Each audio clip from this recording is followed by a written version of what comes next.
আসসালামু আলাইকুম, আশা করি আপনারা সবাই অনেক ভালো আছেন। নতুন আরেকটা ছোট্ট টেক নিউজ ভিডিওতে আপনাদের সবাইকে স্বাগত। আমাদের আজকের দিনে নাম্বার 1 টেক নিউজ হলো ইন্টেল ইউএস এর ওহাইওতে $20 বিলিয়ন খরচ করে পৃথিবীর সবচাইতে বড় চিপের ফ্যাক্টরি করতে যাচ্ছে। এবং আপনারা সবাই জানেন যে ওয়ার্ল্ড ওয়াইড চিপের মারাত্মক একটা শর্টেজ রয়েছে, যেটা আগামী 2023 সাল পর্যন্ত থাকবে, যেটা ইন্টেলও এবার বলেছে।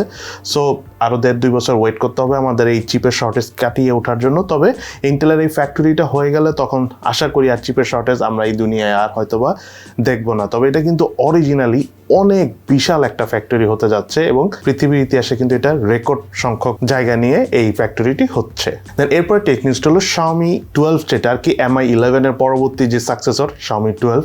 এই ফোনটা কিন্তু রিসেন্টলি চাইনিজ মার্কেটে লঞ্চ হয়েছে 8 Gen 1 ভার্সন দিয়ে, বাট সেই ফোনটা কিন্তু এখনো গ্লোবালি আসে নাই। রিসেন্টলি আমরা লিক্স পেয়েছি একটা, সেটা অনেকটা Vivo X80 যেই ধরনের কনফিগারেশন আসার কথা, Xiaomi 12ও সিমিলার কনফিগারেশনই আসতে যাচ্ছে গ্লোবাল মার্কেটে।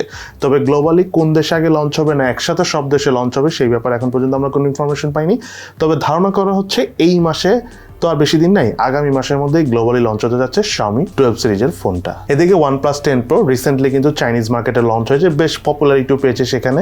তবে OnePlus 10R ফোনটি এবং শুধু OnePlus 10 এই দুটি ফোন এবং তার পাশাপাশি OnePlus 10 Pro গ্লোবাল ভার্সনের ফোন কিন্তু খুবই সুন আসতে যাচ্ছে। তার মধ্যে OnePlus 10R ফোনটা সেকেন্ড কোয়ার্টারে অর্থাৎ এপ্রিল, মে, জুন ওই 3 মাসের মধ্যে যে কোনো একটা সময় যে লঞ্চ হবে এবং সেই ফোনটা চাইনিজ মার্কেটে লঞ্চ হবে না, সেই ফোনটা আমাদের এই এশিয়ান রিজিয়নে ইন্ডিয়া বা গ্লোবাল মার্কেটে লঞ্চ হতে যাচ্ছে। সো খুবই সুন আমরা OnePlus 10 Pro এবং OnePlus 10R ফোনটা পেতে যাচ্ছি এবং হতে পারে OnePlus 10 অর্থাৎ আগের বারের মতো OnePlus 9 সিরিজের মতো একসাথে 3টা ফোনই হতে পারে, এবার লঞ্চ হতে পারে গ্লোবালি। আপনাদের সাথে আজকে একটা ইনফরমেশন শেয়ার করি, সেটা হলো ইউটিউবের মাধ্যমে তো ইনকাম করা যায়, এটা আপনারা সবাই অলরেডি জানেন। তবে গত বছর সবচেয়ে বেশি ইনকাম করেছিল মিস্টার বিস্ট। যারা তার ভিডিও আপনারা দেখে থাকেন তারা অলরেডি জানেন যে একদম মনে করেন যে প্রিমিয়াম ক্যাটাগরির টাইপের পার্সন সে, তার ভিডিওগুলো অন্য ধরনের। যাই হোক, সে গত বছর জাস্ট ইউটিউবের ভিডিও থেকেই $5.40 লাখ ইনকাম করেছে, যেটা গত বছর তাকে নাম্বার 1-এ নিয়ে গেছে। বাট এর আগে 2 বছর কিন্তু সে ছিল না, এর আগে 2 বছর ছিল 10 বছরের একটা ছেলে। সে বিভিন্ন ধরনের খেলনা নিয়ে রিভিউ করে থাকতো, তার নাম ছিল হলো রায়ান কাজী। $2.70 লাখ মতো ইনকাম করে টপ 10 এর ভিতরে নাম্বার 7 পজিশনে ছিল এবার তিনি।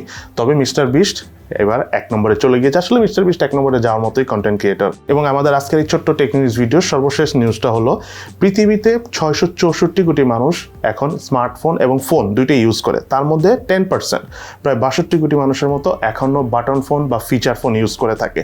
আর বাটন ফোন এখন পর্যন্ত কেন বন্ধ করা হচ্ছে না সেটা জানেন? আচ্ছা, এটা নিয়ে বলার আগে আপনাদের কাছে একটা প্রশ্ন থাকলো, আপনাদের কি মনে হয় বাটন ফোন বন্ধ করে দেওয়া উচিত কি না?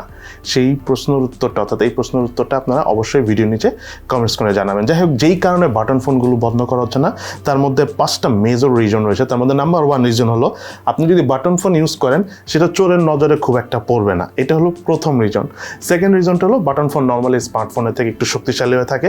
থার্ড রিজনটা হলো বাটন ফোন স্মার্টফোনের থেকে প্রাইসও কম, যেটা one of the main reason অনেকেই যারা কম দামি ফোন কিনে থাকে তারা বাটন ফোন কিনতে পারে। এবং নাম্বার 4, বাটন ফোনের চার্জ লং টাইম থাকে এবং খুব ইজিলি ক্যারি করা যায়। এবং নাম্বার 5, সেটা হলো আপনার বাটন ফোন যদি হারিয়ে যায় খুব একটা কষ্ট হয় না, জাস্ট কন্ট্যাক্ট নাম্বারগুলো হারিয়ে যায়, এটাই হলো একটা সমস্যা।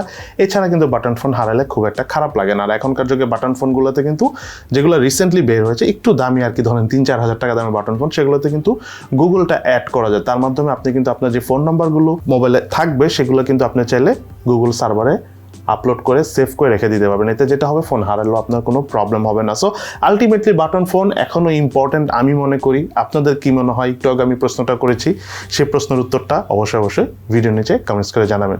সো এই হলো আমাদের ছোট্ট টেক নিউজ ভিডিও। সবাই ভালো থাকেন, সুস্থ থাকেন, ইনশাল্লাহ দেখা হবে ফিউচারে।